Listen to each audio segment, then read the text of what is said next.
we have a championship team on the verge of a crack-up. I'm Casualeann. Come with me.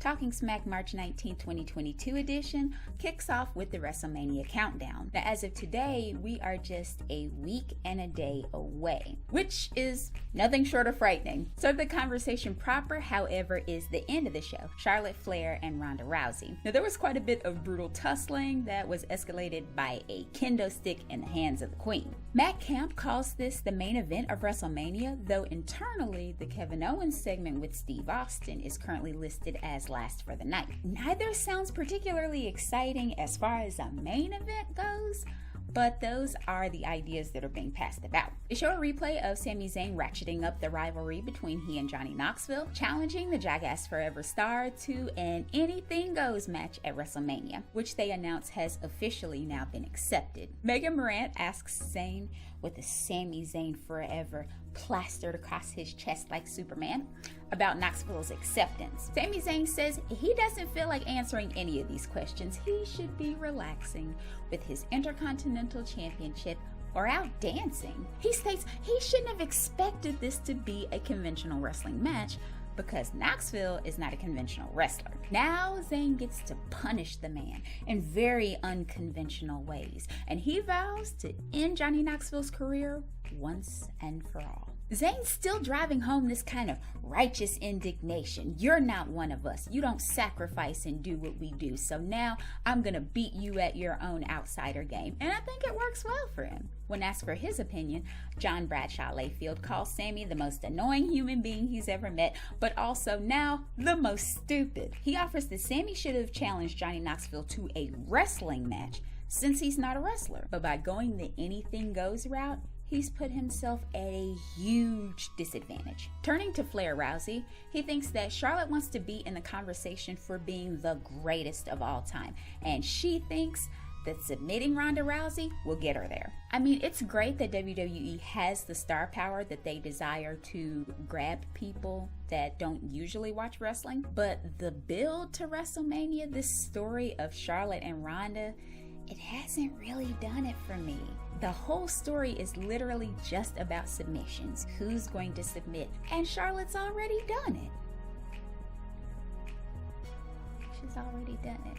What's left for WrestleMania? I don't understand. After a quick break, Kofi is involved in a revenge match with Ridge Holland. He's attempting to avenge his friend Big E for his neck being broken. But Sheamus and Butch interfere to give Ridge Holland the win. I'm not sure how I feel about this, to be honest. They need storylines terribly, but pulling material from Big E actually breaking his neck feels a little cringy, especially when Kofi doesn't even win to give things a more positive feel. Next, they show Natalya and Shayna breaking up the Liv Morgan and Rhea Ripley versus Naomi and Sasha Banks tag team match. It essentially turns into heels versus faces. The tag team champions Queen Zelina and Carmella were at ringside. They jump in, so the women's tag team champions and Shayna and Natalya stand tall. The women's tag team championship is now officially a fatal four-way. I kind of wish they would have let the match finish and then they could have run in, because it was getting good before they jumped in. But the result is the result. Women's tag team champions Queen Zelina and Carmella stand with Megan Morant backstage. Carmella is using her championship belt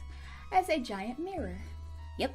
Morant inquires about their feelings regarding the now championship fatal four-way. Queen Zelina talks about having worked all year. It's March, but all right. And they finally got these titles, and now these random people are just asking for shots at the championship. Carmella asks, wait a minute, Shayna and Natalya have been added to the match? She had no idea this had even happened. She was distracted by her beauty or the midnight in Corey Graves' eyes, despite him being on Raw or wedding plans or something. At the knowledge of Carmella's lack of knowledge, Queen Zelina flips out. The English accent is gone. She asks Carmella where she's been and points out she's consumed by her wedding, by her ring. Carmella gets it together. She starts talking about how it doesn't matter who's added to the match because they aren't the most beautiful woman in WWE. They're not Queen Zelina. So they're gonna win. They're gonna keep their championships. standard stuff. Queen Zelina isn't buying it. She offers that Carmella was there on SmackDown when Corey wasn't, but what would happen on Raw when he is? Now you see that in the Raw Talk review. Carmella excuses herself at the mention of Corey's name to go call her fiance. Then Zelina storms off.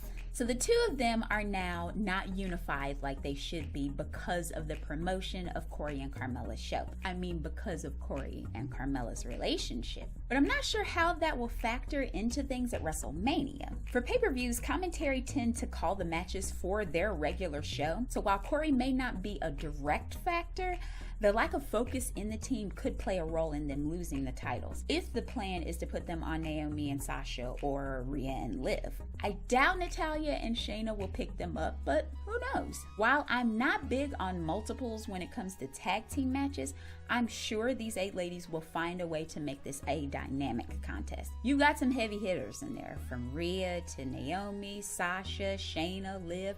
I'm rooting for them to make me fall in love with this format. The interview segment was good. Carmella was vapid and self-obsessed. She's literally using her championship belt as a mirror on camera, while Queen Zelina was annoyed, as you definitely would expect. They even go off in differing directions at different times, emphasizing the fact that the team isn't exactly on the same page, which I thought was a nice touch. Following more ads, we get replay of the Bloodline running off on Paul Heyman. They have new merch, but Charlotte, North Carolina didn't see much of it because they had to book when Brock Lesnar's plane landed. Man, Brock must have had a helicopter ride from Charlotte Douglas International, because it was like 3 minutes from the time he landed to him piercing the windows of that SUV with a forklift with the Bloodline inside. Pretty cool visual. Roman and crew escape to a truck and pull off. Roman was kind of holding himself in that general region where he'd had that hernia repaired a few years ago, so it made me a little afraid for him in that moment. But they drive off without the wise man Paul Heyman, not before Brock Lesnar tears the doors off. Redmond contemplates if she's ever seen the tribal chief quite this worried. Then she pivots to Pat McAfee's required apology to Austin Theory. It was nothing short of colorful. He apologizes for beating him down last week, for his parents raising a douchebag, for making his filtered face relevant, and for him being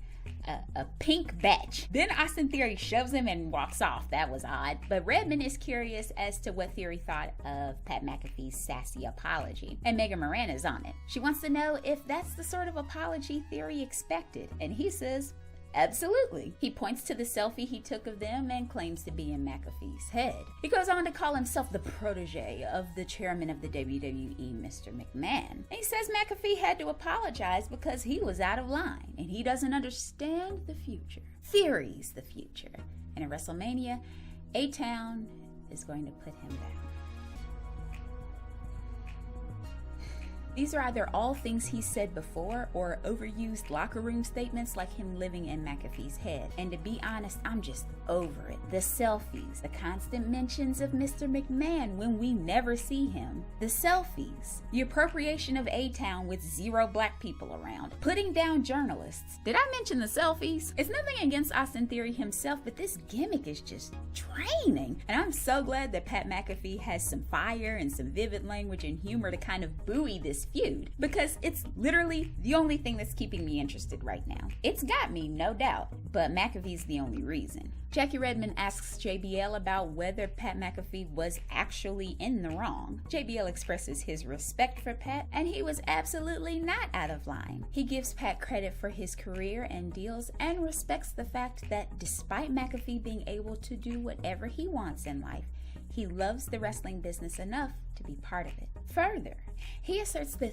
Theory is the one with everything to lose. He's called McAfee just a punter, a commentator. But what happens if he loses to that punter? Never a good idea to only disparage your opponent without putting them over, but I guess since it's a celebrity match, it doesn't really matter. I was hoping that someone would point out the fact that McAfee has actually wrestled before and leave it to Matt Kemp to bring that out. He also notes that between the NFL, stand-up, and McAfee's own show, he's accustomed to high-pressure situations. He also reminds us that this will be Austin Theory's singles WrestleMania debut, which I'd forgotten all about. So my rating is 3.5 out of 5. The show itself was 27 minutes long, not as long as the super bloated ones, luckily, but not as concise as the older ones. I'll take it. I've ragged on Theory enough for one show, so I'll leave that lay. Sami Zayn and the women's tag team champions pull the show back up to above average, especially Queen Zelina and Carmella's brewing dissension. This is why I recommend